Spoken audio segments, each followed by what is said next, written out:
بسم اللہ الرحمن الرحیم۔ شروع اللہ کے نام سے جو بڑا مہربان اور نہایت رحم والا ہے۔ حضرت ابراہیم علیہ السلام اللہ رب العزت کے عظیم المرتبت پیغمبر تھے۔ ہمارے نبی حضرت محمد صلی اللہ علیہ وسلم سے پہلے جتنے بھی پیغمبر آئے ان سب میں حضرت ابراہیم علیہ السلام کا رتبہ سب سے بڑا تھا۔ اس کی وجہ یہ ہے کہ چند پیغمبروں کے ماں سوا حضرت ابراہیم علیہ السلام ہی کی نسل سے سارے پیغمبر آئے ہیں۔ ہمارے نبی بھی انہی کی اولاد میں سے ہیں۔ حضرت عیسیٰ علیہ السلام اور حضرت موسیٰ علیہ السلام کا تعلق بھی انہی سے تھا۔ یہی وجہ ہے کہ حضرت ابراہیم علیہ السلام کو مسلمان تو مانتے ہی ہیں، یہود و نصارہ بھی مانتے ہیں۔ حضرت ابراہیم شہر بابل میں پیدا ہوئے۔ کہا جاتا ہے کہ پہلے عراق کا نام بابل ہی تھا یا عراق کے ایک شہر کا نام تھا۔ آپ علیہ السلام کے والد کا نام آزر تھا۔ آپ کے زمانہ میں لوگ بہت زیادہ گمراہ تھے، ہر قسم کی اخلاقی برائیاں ان میں پائی جاتی تھی۔ آپس میں ان کا برتاؤ بھی اچھا نہیں تھا، نہایت سنگ دل لوگ تھے۔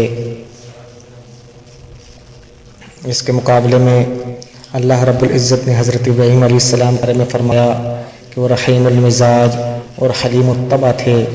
رحیم المزاج کا مطلب یہ ہے کہ آپ بہت زیادہ رحم کرنے والے تھے، رحم دل تھے، لیکن آپ کی قوم رحم دل نہ تھی۔ اور حلیم الطبع کا مطلب یہ ہے کہ آپ بردبار، صبر کرنے والے اور برداشت کرنے والے، حوصلہ رکھنے والے تھے، لیکن آپ کی قوم میں یہ صفات نہ پائی جاتی تھی۔ اس لیے اللہ تعالیٰ نے ارشاد فرمایا کہ تمہارے لیے ابراہیم عمدہ نمونہ ہے، اس لیے تمہارے اندر بھی یہی صفات ہونی چاہیے، برداشت کرنے والے، صبر کرنے والے اور حوصلہ رکھنے والے۔ حضرت ابراہیم علیہ السلام اور حضرت لوط علیہ السلام کا زمانہ ایک ہی تھا، بلکہ روایات میں آتا ہے کہ یہ دونوں آپس میں دور کے رشتہ دار بھی تھے۔ حضرت ابراہیم علیہ السلام کو بت پرستی سے بہت زیادہ نفرت تھی۔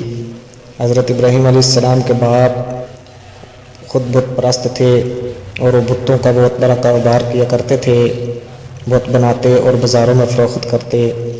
حضرت ابراہیم علیہ السلام نے ایک دن اپنے باپ سے فرمایا کہ اے میرے ابا جان، تم بتوں کو پوجتے ہو، تم گمراہی میں پڑ چکے ہو۔ تو باپ نے بیٹے کی بات سن کر کہا، اے ابراہیم، کیا تو ہمارے پاس کوئی سچی بات لے کر آیا ہے یا ہم سے مذاق کر رہا ہے؟ حضرت ابراہیم علیہ السلام نے جواب دیا کہ ہمارا اور آپ کا رب وہی ہے جس نے زمین اور آسمان کو بنایا۔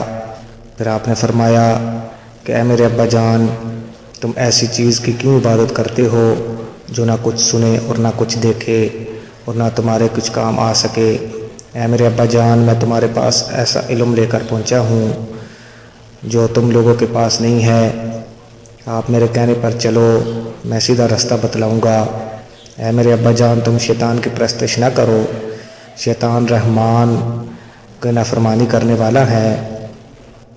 اے میرے ابا جان، میں یہ اندیشہ کرتا ہوں کہ تم پر رحمان کی طرف سے کوئی عذاب نہ آ جائے اور پھر تم شیطان کے ساتھی بن جاؤ۔ باپ نے جواب دیا، کیا تم میرے معبودوں سے پھرے ہوئے ہو؟ باپ نے پھر کہا، ابراہیم، اگر تم باز نہ آئے تو میں تم اس کو پتھروں سے سنسار کر دوں گا، تم ہمیشہ ہمیشہ کے لیے مجھ سے کنارہ کر جاؤ، یعنی مجھ سے دور چلے جاؤ۔ ابراہیم علیہ السلام نے باپ کی زبانی جب یہ الفاظ سنے تو کہا کہ میں سلام کرتا ہوں اور اپنے رب سے آپ کے لیے میں مغفرت کی دعا کروں گا، بے شک میرا اللہ بہت مہربان ہے۔ اب میں جا رہا ہوں، میں اپنے رب کی عبادت کروں گا۔ یہ کہہ کر حضرت ابراہیم علیہ السلام رخصت ہو گئے۔ ایک مرتبہ آپ علیہ السلام نے رات کو ستارے دیکھے تو خیال کیا کہ یہ رب ہو سکتے ہیں، پھر کہا کہ ہاں یہ میرا رب ہے۔ جب وہ غائب ہو گئے تو فرمایا کہ غروب ہونے والوں سے میں محبت نہیں کرتا، کیونکہ میرا رب تو لا زوال ہے، جس کو زوال آ جائے وہ رب نہیں ہو سکتا۔ پھر جب آپ نے چاند کو چمکتا ہوا پایا تو آپ فرمانے لگے کہ یہ میرا رب ہے۔ جب وہ بھی اوجل ہو گیا تو فرمایا، اگر میرا رب مجھ کو ہدایت نہ کرتا رہے تو میں گمراہ لوگوں میں شامل ہو جاؤں۔ پھر جب آپ نے سورج کو دیکھا تو فرمایا کہ یہی میرا رب ہے، یہ تو سب سے بڑا ہے اور روشن بھی۔ جب وہ بھی غروب ہو گیا تو فرمایا کہ اے قوم، بے شک میں تمہارے شک سے بیزار ہوں، میں اپنا رخ اس ذات کی طرف کرتا ہوں جس نے آسمانوں اور زمینوں کو پیدا کیا، میں سیدھے راستے پر ہوں، شرک کرنے والوں میں سے نہیں ہوں۔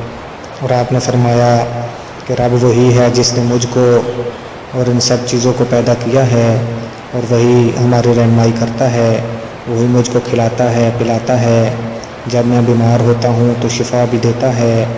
آپ علیہ السلام پر ایک دور ایسا بھی گزرا جو سراسر آزمائشی تھا۔ آپ علیہ السلام نے خود بھی اپنی عقل و فہم سے کام لیا۔ آپ علیہ السلام نے غور کرنا شروع کیا کہ قوم بتوں کے علاوہ چاند، سورج اور ستاروں کو کیوں اپنا معبود سمجھتی ہے، جبکہ یہ سب کے سب زوال پذیر ہیں۔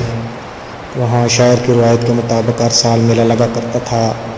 میلے میں لوگ تجارتی سامان لے جا کر فروخت کرتے تھے، وہاں بت بھی فروخت ہوتے تھے، ضرورت کی تمام چیزیں مل جاتی، اس لیے لوگ میلے میں جاتے۔ وہاں تفریح کا سامان بھی مہیا تھا، لوگ رنگرلیاں مناتے، سیر و تفریح کرتے۔ ایک مرتبہ ایسا ہوا کہ ہر طرف کے لوگ میلے میں جمع ہوئے، خرید و فروخت ہو رہی تھی کہ اچانک کسی کے چولہے سے چنگاری اڑی، آگ لگ گئی، ہر شے جل کر بھسم ہو گئی، بت بھی جل کر راکھ ہو گئے۔ حضرت ابراہیم علیہ السلام نے جب یہ منظر دیکھا تو کہنے لگے، یہ بت جو اپنے آپ کو آگ سے نہیں بچا سکے، یہ کیسے معبود ہو سکتے ہیں؟ تم لوگ ان کی عبادت کیوں کرتے ہو جو نہ سن سکتے ہیں، نہ بول سکتے ہیں، نہ نفع دے سکتے ہیں، نہ خود اپنے آپ کو مصیبت سے بچا سکتے ہیں؟